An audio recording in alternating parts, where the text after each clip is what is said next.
Welcome to our discussion today of Plato and his allegory of the cave. We need to look at kind of the difference in that realm of the higher ideas. This is really kind of comes about with Plato's notion and his allegory of the cave, which I recommend you read today. And here he's going to say that there's a difference between appearances and reality. That reality is beyond our mere appearance of something, that there is something deeper within all of that. So I would first encourage you all to pause and get out a piece of paper. I know you're sitting at your screens and you probably don't have that right now, but go ahead and do all of that. Once you have your piece of paper, you can resume. All right, you've got it, I assume. So fold it in half and then fold it in half again. So you're going to have a sheet of paper that looks kind of like this, that you have 4 different sections on this. All right, now you've got that done. Let's move forward. Now I want you to think of yourself and what you look like, right? There's nobody you're more familiar with than you. You see yourself every single day, and you know what you look like. So in the first square, I want you to draw a picture of you. You've got there, right? Draw a picture of yourself. Go ahead and pause this and make sure you've got it all there. Give yourself enough time. Right, if this needs to take 20 minutes because you're a great artist, go ahead. If you are like, okay, so all right, now you've drawn yourself in square one. How did it come out? Did you like it? You know yourself better than anybody else. You think you did a perfectly adequate job? You snap a picture of this and send it off to your parents and go, look, it's me. And they'll go, indeed, it is. Or are they going to go, maybe. All right, how are we going to look at this and address this? All right, in square two, I want you to draw a stick figure of yourself. Just a quick stick figure drawing. I know some of you might have done that in square one already, but go ahead and do this in square two. Now, did this come out better than the first drawing? It likely took less time than the first one did. Which one's better? Is one more or less accurate of a version of you?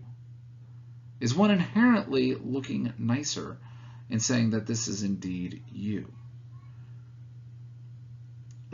Is there something beyond all of this that's going to say, yes, one is me and one is not me? Or are they both not you? Or they both are you? We'll talk about that a little bit more in a minute. In square three, I want you to draw a chair. Just go ahead and draw a chair. It might be the chair you're sitting in now. It might be a chair in your favorite classroom. It might be your living room chair that you so enjoy, or a stool. Maybe it's got 3 legs. Maybe it's got 4. Maybe it's got back. Maybe it doesn't have back. Maybe it's got arms. Maybe it doesn't. All of these things might contain some notion of what it is to be a chair for you. Now, I want you to add someone with the chair. To do a quick little doodle of somebody with the chair. Question I have for you now that is done. Maybe it's done. Should be done. Maybe it's done. It'll be done by now, right? If not, you can pause it and there. Now, is that person sitting in the chair, or are they next to the chair? I said to just draw somebody with the chair, but generally speaking, half or more of you drew somebody sitting in the chair. Why? Why would you draw somebody in the chair? The answer is because that's what a chair is for. That what makes it a chair is that somebody sits in it, that it contains something, right? That this quality of chairness is that somebody sits in it. Maybe you didn't draw it because it was too awkward or hard, but most of you at least thought about this, right? That there's this idea of chairness that may or may not be connected with your actual drawing of a chair. Now in your final square, I want you to draw something real. Something really real. Something really, really, really, really real. I want you to draw something that you could convince your neighbor, the next person you see, is in fact real. Now you might need to pause this video for 20 to 30 minutes while you think about it, or 2 or 3. But right, what is real, and how does this come about? How are you going to do all of that? Now, I don't want you to blame your inability to draw something real on art. After all, art can, in fact, convey what's more real than the actual world around you. Now, I know you might disagree with this idea, and I'll show you why that's not the case in a moment. But again, this idea of what is real, maybe you even want to do a screenshot of this in your dialogue and show everybody.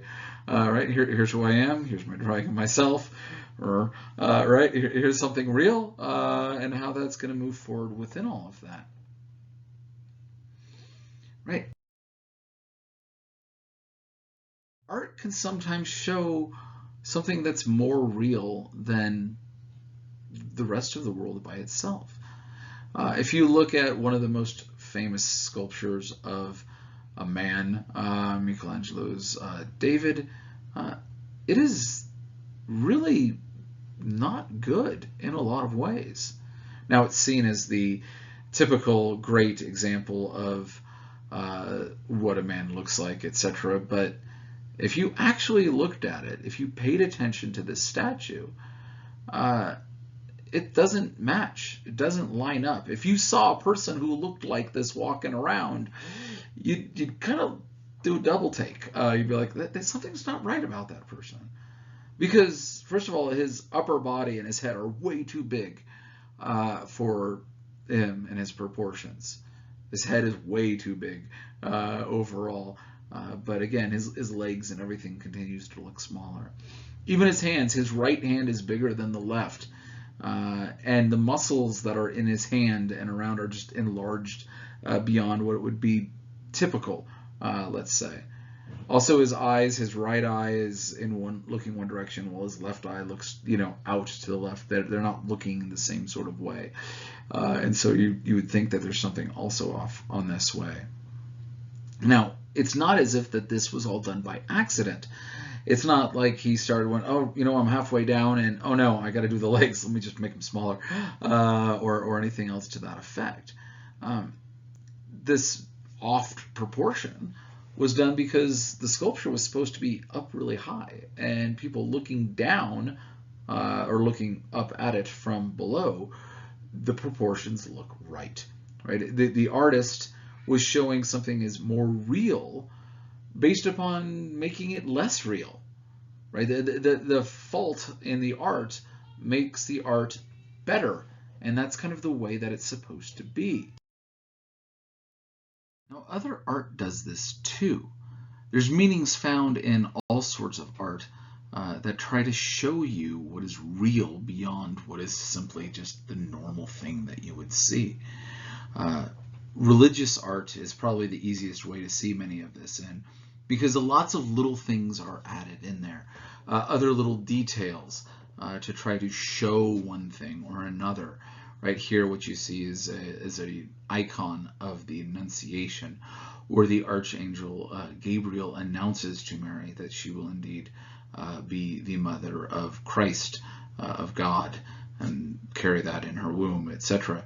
And you're going to notice that there's a lot of brightness wrapped up within these images, right? Gabriel looks like he's running to announce this, while Mary's hands are open, kind of receiving a blessing that he is kind of launching out at her, very much within all of these sorts of details.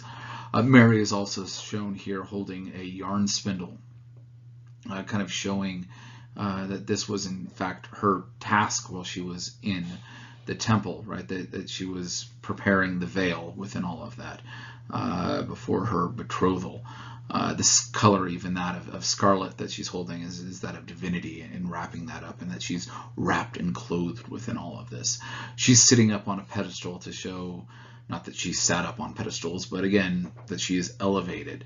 The stars around her garment each have notions of her ever virginity wrapped up within all of this, right? That there's all sorts of blessings and added little details within here that are there because it's showing what's more real again, right? This idea that there's something beyond just what an actual depiction of somebody would look like. You would add on to this idea too that the proportions seem a little odd within this image as well. Some art, regular way that you would look at things would be through linear perspective, right? That the foreground is bigger than the background, right? As things vanish away. Some perspectives try to even this out a little bit more. But what you actually have here is what's known as reverse perspective, that things get bigger the farther in you get that. And this becomes a very typical thing of a lot of icons, right? That your life is more full in Christ the farther in you go, that the icon is more real. In fact, that it's looking at you instead of you, it. And this becomes kind of the images and the ideas kind of wrapped up within all of that. And again, different meanings are added in here, and there's subtleties and varieties within different pieces of art that show the same event. You can also have a very similar idea within other cultures' art as well. Religious art often shows this of one variety or another. Here we have a very common sort of bust of Siddhartha Gautama, the Buddha, and Buddhist art does this sort of extra meanings and things too. You'll notice again, very much similar to that of Gabriel and Mary, the perspectives of the eyes being bigger than the mouth, right? That you're taking in more than you are saying and you're producing, that you're being more observant than you are connected. But probably what you notice more within this bust of the Buddha is his ears. It's not that he had gauges in his 20s and then regretted it later and kind of is left within, very long droopy ears. There's this idea that your ears continue to grow and that old people have big ears. And therefore, to have large ears doesn't just mean that you listened to the world around you, but that it shows that you're wise. And so in very much the case of Southeast art, especially religious art, you're going to have important people having sort of extra large ears to try to show that they are indeed wise, that there is this extra blessing that they had as well. Now, again, it's not that Siddhartha had large ears, but again, you're showing what's more real by changing what is there, and that this becomes the sort of idea wrapped up within all of that. So this becomes kind of the aim of philosophy as well, right? We want to approach what is real and address this. We read here that it is the duty of us to attain the knowledge of which we are produced to the greatest, and to win the vision of the good and to scale that ascent. This is what Plato is encouraging us to do through the story here that he's sharing. Sometimes, we might try to see beyond the shadows that are familiar and look outside of this. The cave, he says, this is difficult, painful, and one may face derision from the men who fight one another for these shadows, right? That this is this sort of challenge. This is why we can't kind of just stick with the fashion of the day if we want to learn what it is to be a philosopher. If we want to become one of these great thinkers, we have to step beyond what is just comfortable instead of fighting over shadows to try to talk about what is real. And so this is kind of the move of what we're supposed to be doing and expecting to do moving forward.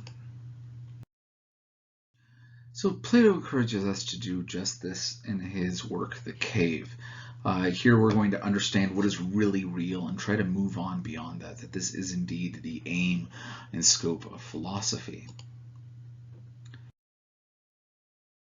Now, in The Cave, he says that we should picture men dwelling in a sort of subterranean cavern with a long entrance open to the light of its entire width, right? So our first thing is to think about all this. And then we need to picture men dwelling in, having their legs and necks fettered from childhood so that they can remain always in the same spot, able to look forward only, and prevented by fetters from turning their heads. So you're stuck in this cave, and you are stuck to look only at this wall that you cannot look away. Picture further, he says, the light from a fire burning higher up at a distance behind them, between the fire and the prisoners above them, a road along a low wall which has been built.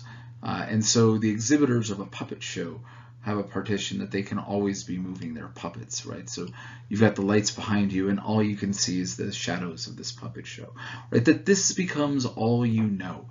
Now, of course, this would be a horrific thing to do to anybody, but imagine that somehow you found yourself, stuck from birth only seeing shadows. That this is your entire life. You've never seen the source. You've never seen anything else. Right? If this is all you've ever known and all you've ever seen, then you're going to see the shadows doing things, and you're going to attribute the shadows agency, that they're in fact doing all of this, right? That they're carrying the objects, that they're interacting with one another, right? That these men would talk to one another about what you saw, right? What do you see? Right? Oh, this person's doing this, that person's doing that. You would name the objects, right? You're going to say this object here is this and that.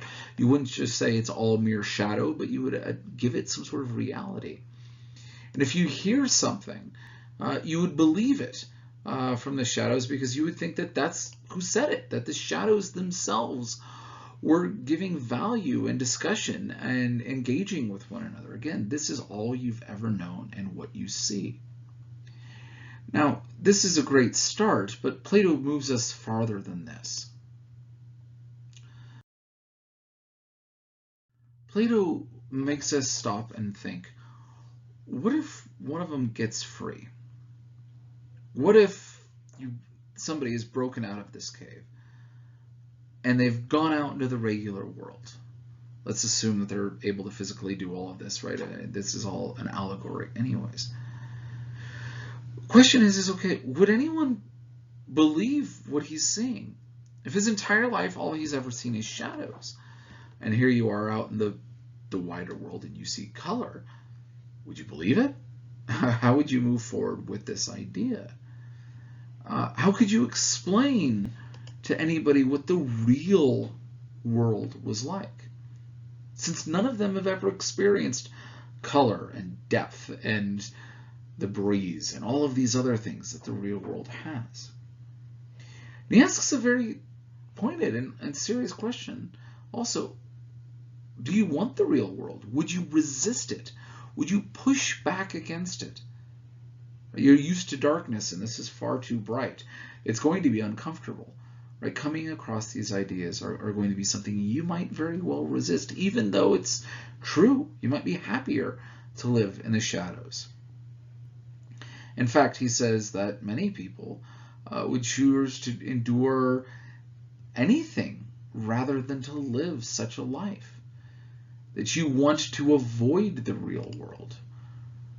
Right? Now, again, you may or may not agree with this. This might be you and you might say yes, but again, maybe in the dialogue and discussion later, right? Why do you think somebody would resist the real world?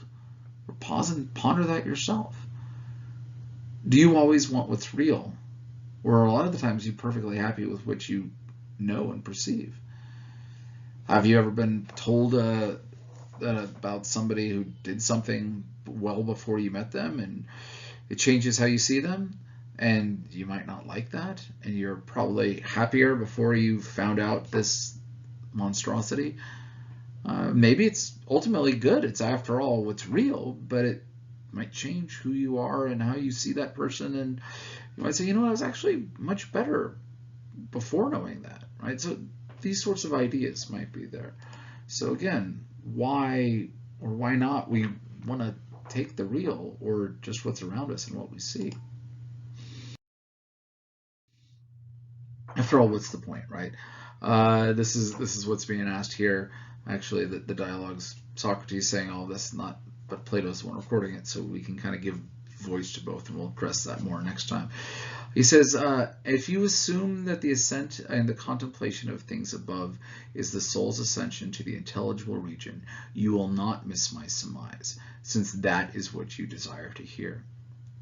Plato Socrates here actually calls Glaucon and you, the reader, to move beyond your understanding of what only appears to be reality and to understand the depths of reality itself, that this is where we need to move for, right? That this is the point of philosophy, is to move ourselves into what is real and not just what we're comfortable with. Ultimately, we need to turn our attention to higher things. It says our present argument indicates that the true analogy for the indwelling power of the soul and the instrument whereby each of us apprehends it is that of an eye which could be converted to the light from the darkness except by turning the whole body, right? Here you need to move your entire perspective. You can't just expect to kind of glean any sort of greater understanding. And so the organ of our knowledge must be turned around from the world of coming together with our entire soul, right? We need to turn our whole perspective and encounter something that's different and hard and conflicts with our own ideas. Like the scene in a theater, he says that the soul is able to endure this contemplation of essence of the brightest region of being. And this is what we say is good, do we not, right? That this becomes a good thing, that this is our aim, and this is towards what is ultimately the most real, and therefore what we should be putting our perspectives on. And so this is, again, part of the aim of what we're going to do with philosophy, is to try to understand what's real, what's beyond just what's kind of there, understand what an essence of an idea might be, or the essence of things and the nature of reality, and all of that. And we're going to hopefully have a couple of dozen of great thinkers helping us walk through that as we go through this semester. So hopefully you're all doing well with this, and I'll end up talking to you guys later on.